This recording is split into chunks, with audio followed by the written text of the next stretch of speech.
Bienvenue à tous dans Une semaine en Afrique. Des inondations frappent l'Afrique de l'Ouest. Près de 160 morts ces 3 derniers mois. Près de 600 000 personnes déplacées.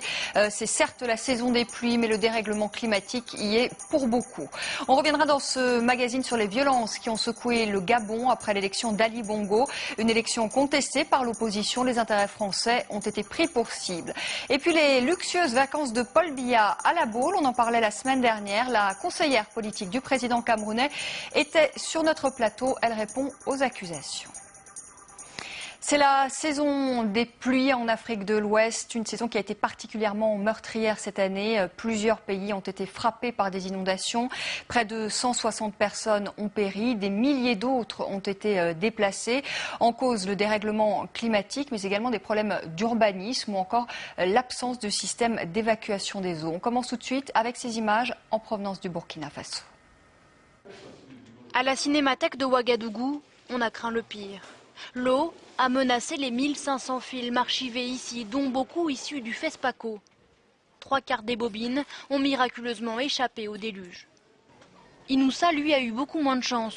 En bas de maison, c'est bien fondu. Ça va tomber. C'est comme le pain qu'on a mis dans une café. Ça fond un peu. Comme lui, ils sont des centaines de milliers dans toute l'Afrique de l'Ouest.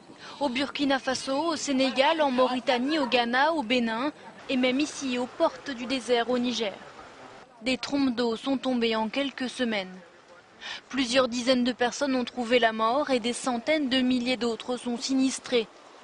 La pluie a emporté les maisons, les ponts, les routes, mais aussi les réserves de céréales.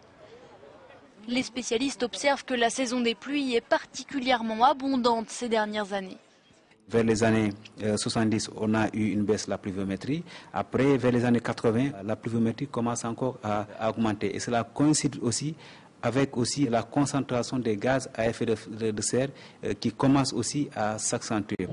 Des intempéries aggravées par le dérèglement climatique, mais aussi par un manque de réglementation de l'urbanisme. Beaucoup de maisons ont été construites sans permis, en zone inondable. Il faut restructurer, remembrer, délocaliser, recaser. C'est inéluctable. Peu à peu, les secours d'urgence s'organisent. Ici, au Burkina Faso, ces réfugiés ont été regroupés dans les écoles. Mais la rentrée scolaire approche et les sinistrés espèrent obtenir de l'aide de leur gouvernement. La Sierra Leone en deuil. Un bateau a sombré au large de Freetown, la capitale, avec à son bord 200 personnes. Il y a des dizaines de morts, en majorité des enfants qui revenaient de vacances. Ali Bongo, le fils d'Omar Bongo, est le nouveau président du Gabon. Une élection contestée par l'opposition. Tout juste après l'annonce des résultats, c'était jeudi dernier. Il y a eu des manifestations, des scènes de violence à Libreville, la capitale, mais également à Port-Gentil.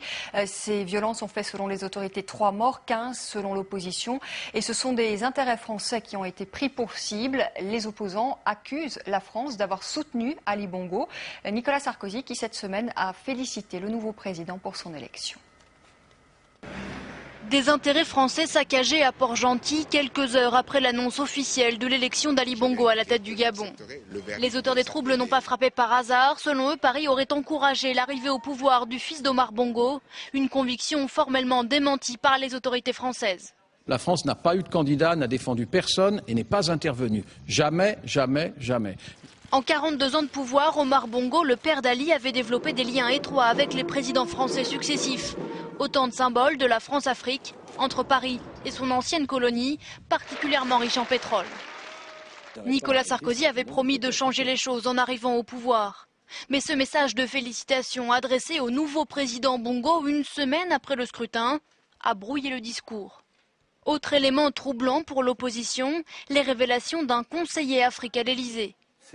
Selon lui, ce sont plusieurs chefs d'État africains, dont Omar Bongo, qui auraient obtenu de Nicolas Sarkozy le départ du secrétaire d'État à la coopération et à la francophonie Jean-Marie Bockel.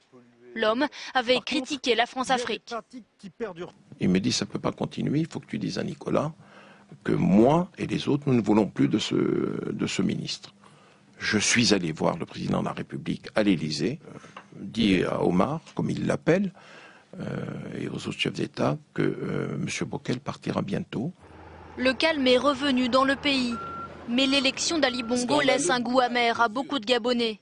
Les principaux opposants, André Mbaoubam et Pierre Mamboundou,